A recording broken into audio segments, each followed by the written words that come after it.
Why does a 159-liter barrel of crude oil yield about 170 liters of product after refining, with almost all separated products being valuable and no components wasted? To understand this process, we must start from the beginning of refining. The first step in crude oil refining is distillation. The oil is heated into vapor and then sent into a distillation column. As the vapor rises and cools, it condenses back into liquid. Thanks to trays stacked on top of each other, light liquids require only simple processing to be used for cars and trucks. However, if you observe an actual distillation column, you won't see cooling coils. So how do engineers make the vapor condense?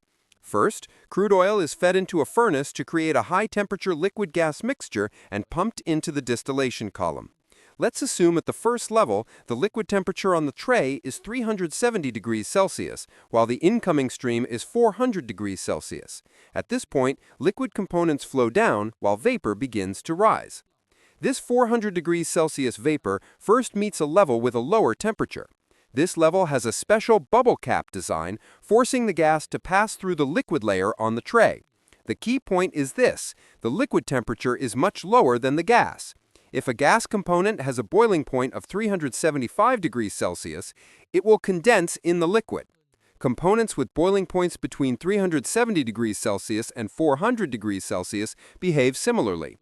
Gases with boiling points below 370 degrees Celsius will pass through the liquid, continue rising to the next liquid layer with a lower temperature, and repeat this condensation process. Thus, all gases with boiling points from 300 to 375 degrees Celsius will condense. So on its way up, as the oil and gas pass through each tray level, each component type is separated according to its corresponding boiling point, allowing for precise separation from heavy to light. Of course, actual crude oil separation is not as perfect as in theory. For example, some substances with high boiling points that should have condensed might occasionally drift to the upper levels. Therefore, engineers established a smart reflux system to send liquid from the upper levels back down. Any volatile components mixed in will evaporate again and rise, while less volatile substances remain. Thanks to this circulation and separation, the process becomes more accurate. Next, let's look at the remaining impurities at the bottom of the column. The components concentrated here have very high boiling points, potentially exceeding 1000 degrees Celsius. Heating them directly to this temperature would decompose and damage the molecules. To solve this, engineers use a decompression trick. Just as water boils at less than 100 degrees Celsius in high plateaus, creating a vacuum inside the distillation column drastically reduces the internal pressure, helping these impurities boil and vaporize at lower temperatures. This process is called vacuum distillation. In the vacuum column, the lightest parts are sent to catalytic conversion units for further processing. Heavier parts can be refined into wax and lubricants, and the heaviest parts are used to produce asphalt and fuel oil. Regarding how the vacuum is maintained, the core device is a steam ejector.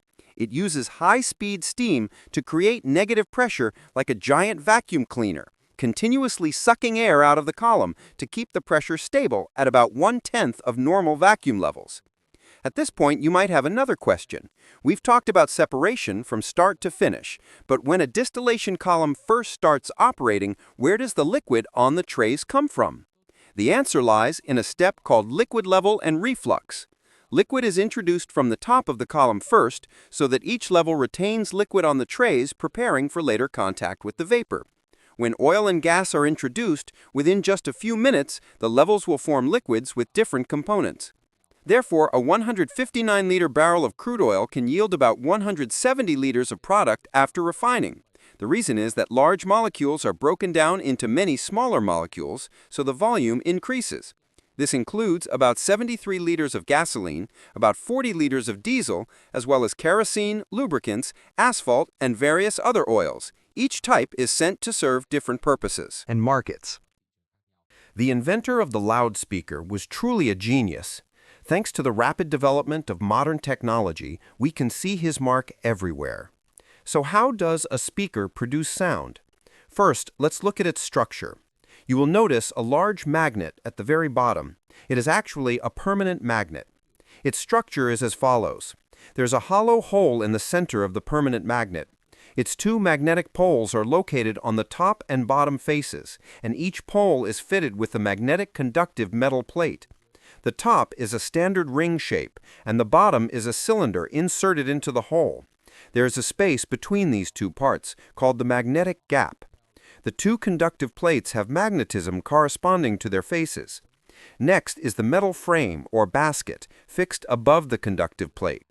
In the space between the permanent magnet and the magnetic gap is the voice coil. This coil consists of a wire system wound around a heat-resistant cylinder. When the coil is electrified, it becomes an electromagnet. Unlike a permanent magnet, the coil can change the direction and intensity of the magnetic field depending on the direction and intensity of the current. Above the coil is a dust cap, preventing dust from entering the sensitive interior. The coil is fixed by a spider centering device, followed by the outer speaker diaphragm or cone. The movement of the coil is transmitted to the diaphragm. The speaker has its own flexible suspension system, surround, connected from the outer ring to the folds of the diaphragm, allowing the diaphragm to oscillate freely up and down. The lead wires of the coil use a softer material to follow the powerful movements of the speaker smoothly without breaking. When an electrical signal reaches the coil begins to act as a magnet, creating north and south poles. When interacting with the permanent magnet, like poles repel and opposite poles attract. Consequently, the coil begins to oscillate. The movement of the coil is transmitted to the diaphragm, causing the diaphragm to oscillate as well. The oscillation of the diaphragm creates sound waves in the air, and that is the music we hear.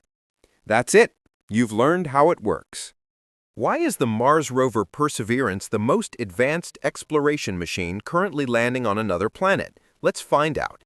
The operating principle of the Perseverance Mars rover involves some important things. To land stably on Mars, it involves not just the rover but several other very crucial components.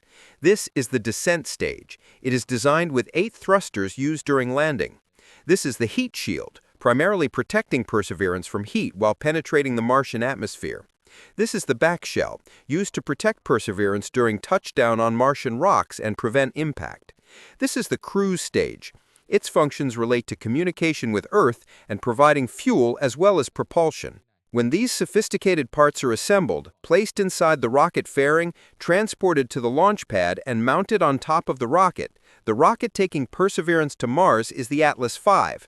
After launch, to escape Earth's gravity, the rocket booster stages separate. Finally, only the Centaur upper stage remains to place Perseverance into Earth's orbit. After adjustments and stability checks, it begins the journey toward Mars. Note that you cannot launch to Mars just any time, because Earth takes 1 year to orbit the Sun, while Mars takes nearly 2 years. Therefore, the best launch time is when Earth and Mars are nearly aligned. This window appears approximately once every 26 months, marking the start of the journey to Mars. The Centaur stage separates about 8 minutes after launch. After that, the cruise stage carries the rover at a speed of over 40,000 kilometers per hour, taking about 7 months to get from Earth to Mars. The Mars rover prepares to land. It will go through 3 phases: entry, descent, and landing. About 10 minutes before entering the Martian atmosphere, the cruise stage separates as it is no longer needed. Then, small thrusters steer the craft into the Martian atmosphere. At this moment, the heat shield protects the rover. The vehicle plunges toward the Martian surface using range-finding technology to calculate the distance to the landing site. At an altitude of 11 kilometers above Mars, the landing parachute opens. Immediately after, the heat shield separates. Based on observation instruments, the rover is guided to land safely. Finally, the back shell separates, and the descent stage activates its engines to slowly approach the surface.